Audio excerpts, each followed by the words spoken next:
साथियों नमस्कार। आज की इस वीडियो में हम लोग जानेंगे कि आखिर ईरान एक महीने से ज्यादा से युद्ध लड़ रहा है बिना सुप्रीम कमांडर के, बिना सुप्रीम लीडर के एक महीना से ज्यादा से युद्ध लड़ रहा है। और क्या एक ही वहां आयतुल्ला है या एक से ज्यादा आयतुल्ला है, ये सारी जानकारी इस वीडियो में हम लोग जानेंगे। जैसा कि आप सभी जानते हैं कि 28 फरवरी 2026 को तेहरान में जहां खामनेई का सूचना मिला था कि खामनेई वहां मौजूद है, वहां पे इजराइल ने बमबारी किया और वहां पे जो भी टॉप लीडर ईरान के थे, लगभग 40 टॉप लीडर को वहां मार गिराया इजराइल ने ईरान में। उसी में खामनेई मौजूद थे जो कि वहां के सुप्रीम लीडर थे। 28 फरवरी 2026 दिन याद रखिएगा, 28 फरवरी 2026 को मार गिराया इजराइल ने वहां के टॉप लीडर को। उसी में सुप्रीम लीडर जो वहां खामनेई थे, अयतुल्ला अली खामनेई थे, उनको भी मार गिराया। 28 मार्च बीत गया, आज 29 मार्च है। एक महीना से ज्यादा का वक्त निकल गया, एक महीना से ज्यादा का वक्त निकल गया। क्या बिना टॉप कमांडर के, टॉप लीडर का ही वहां ईरान में सत्ता चल रहा है? आखिर युद्ध का निर्णय कौन ले रहा है, कौन आगे उसको आगे बढ़ा रहा है? युद्ध करने का जो रणनीति तैयार कर रहा है, ये कौन तैयार कर रहा है? ये सारी जानकारी एक एक करके समझिए। कहां से शुरू होता है वहां का पॉलिटिकल स्ट्रक्चर, एक बार आपको समझना जरूरी है कि वहां एक से ज्यादा आयतुल्ला है, यानी कि वहां ईरान में मौजूद 88 आयतुल्ला एक साथ रहते हैं। 88 आयतुल्ला, यानी कि 88 आयतुल्ला में से कोई भी एक सुप्रीम लीडर बन सकता है। अब आयतुल्ला पहले कहते किसे हैं, पहले आयतुल्ला का खिताब किसे दिया जाता है, पहले यह गौर कीजिए। आयतुल्ला ईश्वर का निशानी कहा जाता है, साइन ऑफ अल्लाह, अल्लाह का निशानी कहा जाता है। जो वहां सर्वोच्च धार्मिक विद्वान होता है, जो सर्वोच्च धार्मिक विद्वान होता है, उसे आयतुल्ला का उपाधि दिया जाता है।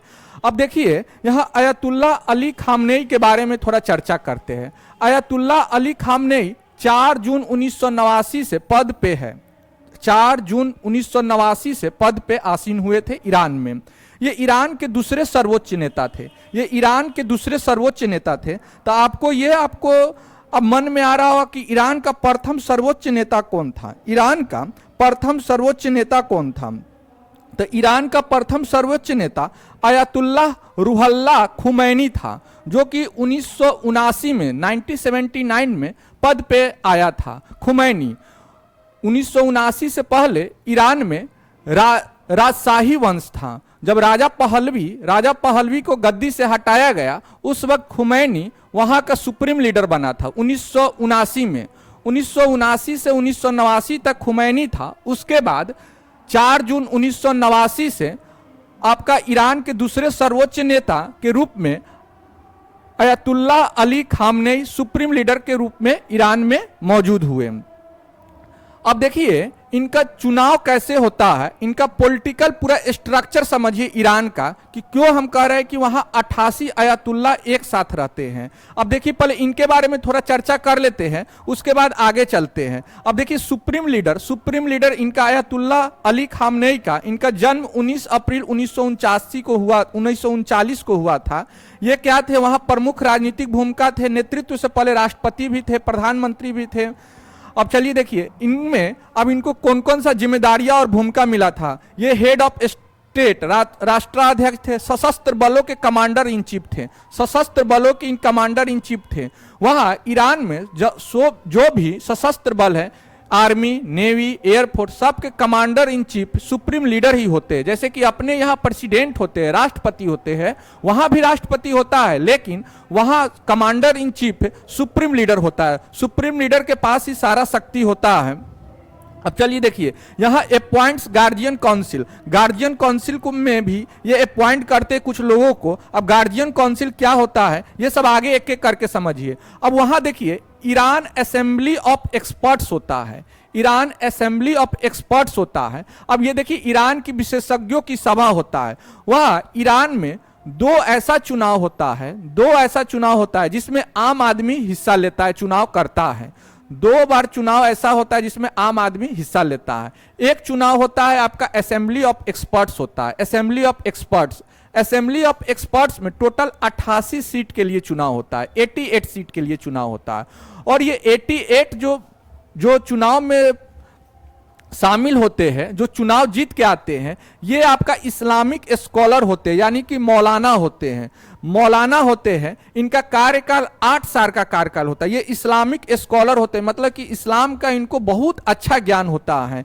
इस्लाम में मतलब ये सर्वोच्च पद पे माने जाते हैं, इसीलिए इन्हें आयतुल्लाह कहा जाता है, आयतुल्लाह कहा जाता है। अब देखिए 8 साल का इनका कार्यकाल होता है, गहरा इस्लामी ज्ञान इनको होता है, गहरा इस्लामी ज्ञान होता है। अब देखिए ये क्या करता है, सर्वोच्च नेता जब ये 88 जब चुन के आ जाते हैं, जब 88 चुन के आ जाते हैं इसमें मेंबर, उसी में से एक सुप्रीम लीडर का चुनाव होता है। सुप्रीम लीडर का कोई कार्यकाल नहीं होता है, सुप्रीम लीडर का कोई कार्यकाल नहीं होता है। असेंबली ऑफ एक्सपर्ट्स के मेंबर का कार्यकाल 8 वर्ष का होता है, लेकिन सुप्रीम ऑफ लीडर का कोई कार्यकाल नहीं होता है। यही कारण है कि देखिए जब खुमैनी जब सत्ता में आया था 1979 में, तो 1989 तक लगभग 10 साल थे, और वो मृत्यु के बाद ही ये खामनेई बने थे सुप्रीम लीडर।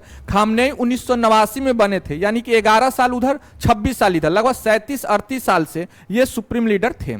अब क्या हुआ कि सुप्रीम लीडर का मृत्यु हुआ आपका 28 फरवरी 2026 को।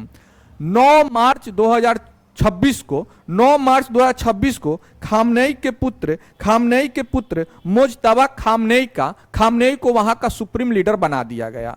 मुज्तबा खामनेई भी असेंबली ऑफ एक्सपर्ट्स के मेंबर थे, तो ये 88 मेंबर में ये भी एक शामिल थे। मुज्तबा खामनेई जो कि खामनेई के पुत्र थे, तो उनको मेंबर बना दिया, उनको सुप्रीम लीडर बना दिया गया। ये 88 मेंबर में से, इसी में से चुन के एक सुप्रीम लीडर बनाया जाता है। अब इनके पास क्या क्या अधिकार होता है, ये नेता की निगरानी करता है, सर्वोच्च नेता का चुनाव करता है, नेता की निगरानी करता है। ऑथोरिटी फॉर डिसिमल हटाने का अधिकार इन्हीं के पास है, संविधान की रक्षा करने का अधिकार इनके पास है। अब देखिए ये तो हो गया असेंबली ऑफ एक्सपर्ट्स के बारे में बता दिए कि 88 मेंबर होते हैं, और ये 88 मेंबर अपने आप में सुप्रीम लीडर बनने का मतलब कि ओहदा रखते हैं कि सुप्रीम लीडर इनमें से कोई भी बन सकते हैं। अगर एक मर भी गए, मतलब खामनेई अगर मर भी गए, उनके बाद उनका बेटा मुज्तबा खामनेई का अभी भी कोई जानकारी नहीं मिल रहा, केवल रिटेन में 2 बार मतलब उनका जानकारी मिला है। एक बार की बोला कि हाँ रिटेन में केवल आया, फिर सामने नहीं लाए कि हाँ अभी जिंदा है कि नहीं है। रिटेन में आया कि हम अमेरिका से पीछे नहीं हटेंगे, हम युद्ध से पीछे नहीं हटेंगे, और युद्ध हर हार में जारी रहेगा। यह मुज्तबा खामनेई का स्टेटमेंट था रिटेन में। चलिए अब क्या है, ईरान गार्जियन काउंसिल, ईरान की अभिभावक परिषद। अब ईरान का अभिभावक परिषद ये एक बहुत ही महत्वपूर्ण परिषद है, बहुत महत्वपूर्ण परिषद है। इसमें क्या होता है, इसमें 12 मेंबर बॉडी होता है, 12 सदस्यीय संस्था होता है। ये 12 सदस्यीय संस्था होता है, जिसमें 6 होता है ना मौलवी होता है। ये 6 कहां से आता है, जो असेंबली ऑफ एक्सपर्ट्स है, असेंबली ऑफ एक्सपर्ट्स से ही 6 मेंबर इधर होते हैं गार्जियन काउंसिल में। गार्जियन काउंसिल में 6 मेंबर इधर आ जाते हैं। गार्जियन काउंसिल में मेंबर ऑफ असेंबली एक्सपर्ट से 6 मेंबर इधर आ जाते हैं, और 6 कानूनविद का चयन कौन करते हैं, ये वहां का जो चीफ जस्टिस है, वो 6 कानूनविद 6 जजेज को इसमें शामिल करता है। अब देखिए ये 6 जो मौलवी का है भेजता कौन है, वो जो सुप्रीम लीडर है वही इसमें चयन करता है। 6 यहाँ पे, और 6 जो चीफ जस्टिस है ये करता है। अब इनका कार्यकाल क्या होता है, 6 साल का कार्यकाल होता है, 6 साल का कार्यकाल होता है। अब देखिए इनका क्या रोल होता है, इनका रोल बहुत ही महत्वपूर्ण रोल होता है, इनका रोल बहुत ही महत्वपूर्ण होता है। अब जैसे ये क्या करता है, संविधान की समीक्षा करता है, चुनाव पर्यवेक्षण करता है, उम्मीदवारों की जांच करता है। अब देखिए उम्मीदवारों की जांच, अब जैसे कि आपको बताए हैं, इससे पहले वाले स्लाइड में आपको बताए हैं कि जो असेंबली ऑफ एक्सपर्ट्स में जो 88 चुनाव में लड़ते हैं, 88 लोग चुनाव में जो लड़ते हैं मौलाना, अब उनका क्या होता है, पहले वेरिफिकेशन होता है। ये वेरिफिकेशन चेकिंग कौन करता है, गार्जियन काउंसिल करता है, कि वो 88 लोग 88 दो तरफ से मतलब कि उनका छटैया होता है। कैसे होता है, एक तो मौलवी लोग करता है जो धार्मिक उनका पूरा रीति रिवाज देखता है, क्या वो धर्म के खिलाफ तो नहीं है, धर्म के साथ चलने वाला है या नहीं है। फिर उनका धार्मिक रूपरेखा देखा जाता है कि धर्म के प्रति उनका क्या मतलब कि आइडियोलॉजी है, और उसके बाद एक कानूनविद जो होता है, 6 कानूनविद, वो उनका कैरेक्टर पूरा वेरिफिकेशन करता है कि उनका कैरेक्टर कैसा है, कोई दाग तो उन पे नहीं लगा हुआ है। तब जाके ये 88 का चयन होता है, जिसमें आम आदमी हिस्सा लेता है। चुनाव में ये 88 लोग को चुनने में आम आदमी हिस्सा लेता है। तो ये बहुत ही महत्वपूर्ण होता है गार्जियन काउंसिल। और गार्जियन काउंसिल के बाद अब एक और चुनाव जो होता है ईरान में जो मजलिस होता है, मजलिस जैसे अपने यहाँ लोकसभा होता है, पार्लियामेंट को हम लोग लोकसभा राज्यसभा होता है, वहां मजलिस बोलते हैं, पार्लियामेंट को, संसद को मजलिस बोलते हैं। तो मजलिस का भी चुनाव में आम आदमी हिस्सा लेता है। अब उसमें क्या होता है, 290 मेंबर होता है, मजलिस में 290 मेंबर होता है। ये 290 मेंबर, ऐसा नहीं है कि कोई पार्टी चाहे कि मेरा ये उम्मीदवार चुनाव लड़ेगा, ऐसा नहीं है। उम्मीदवार घोषित कर सकता है, लेकिन चुनाव लड़ने का जो सर्टिफिकेट है वो गार्जियन काउंसिल देगा। गार्जियन काउंसिल क्या करेगा, जो 88 लोग को जो प्रक्रिया से जो छटैया करता है, उसी तरह यहां पे जांच परख करता है कि क्या उनका धार्मिक जो आइडियोलॉजी है, स्टैंड है, वो ठीक है कि नहीं, उनका जो कैरेक्टर है वो सही है कि नहीं समाज में। ये सब देखने के बाद ही वो चुनाव लड़ता है। जब चुनाव जीत के आता है तो उसमें से जो मेजोरिटी में जो रहता है उनमें से एक प्रेसिडेंट बनता है। अब प्रेसिडेंट का रोल क्या होता है, प्रेसिडेंट का ये 4 साल का कार्यकाल होता है। डायरेक्ट इलेक्शन होता है, प्रत्येक चुनाव होता है, चुनाव प्रणाली डायरेक्ट पॉपुलर वोट होता है, प्रत्येक जनमत होता है, जैसा कि आपको बताया है। अब इनका काम क्या होता है, कानून बनाता है, लेकिन कानून बनाने पर जो अंतिम हस्ताक्षर है वो सुप्रीम लीडर का ही होता है।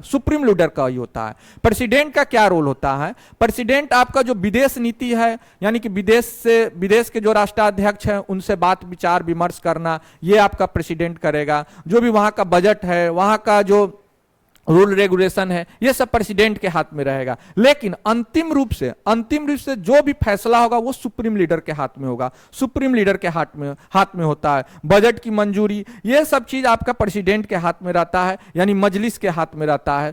लेकिन सबसे पावरफुल क्या होता है, सुप्रीम लीडर होता है। सुप्रीम लीडर कहां से आता है, जो असेंबली ऑफ एक्सपर्ट्स होता है, उसी में से एक का चयन होता है। यानी हम कह सकते हैं कि जो वहां असेंबली ऑफ एक्सपर्ट्स है वो बहुत ही पावरफुल है। असेंबली ऑफ एक्सपर्ट्स बहुत ही पावरफुल है।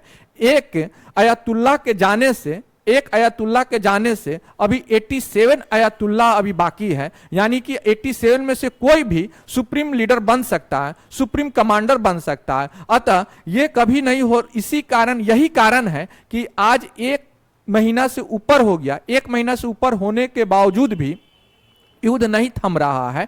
जैसा कि अमेरिका का यह दावा था कि 4-5 दिन में युद्ध समाप्त हो जाएगा, और अमेरिका ने कितना बार दावा किया कि मैंने तो वहां के टॉप लीडर को, टॉप कमांडर को, सबको मार दिया, अब युद्ध समाप्त हो जाएगा, वहां कोई नेता बनने वाला नहीं है। लेकिन ऐसा बिल्कुल नहीं है, इसके पूरा अपोजिट है, पूरा विपरीत है। क्योंकि वहां 88 लोगों का एक समूह है जिसे असेंबली ऑफ एक्सपर्ट्स कहते हैं, उसी में से एक सुप्रीम लीडर चुनना चाहता है। एक चला भी गया तो अभी 87 बचा हुआ है, 87 में से फिर एक चला जाएगा, 86 बचेगा, 85 बचेगा, 84 बचेगा, इस तरह 88 टोटल है। 88 में से 1-2 जाने से कोई असर नहीं पड़ रहा है। यही कारण है कि वो युद्ध का नेतृत्व पूरा उन्हीं के हाथ में है, और पूरा सुचारू रूप से युद्ध करने का निर्णय ले रहा है, सब कुछ उन्हीं के हाथ में है।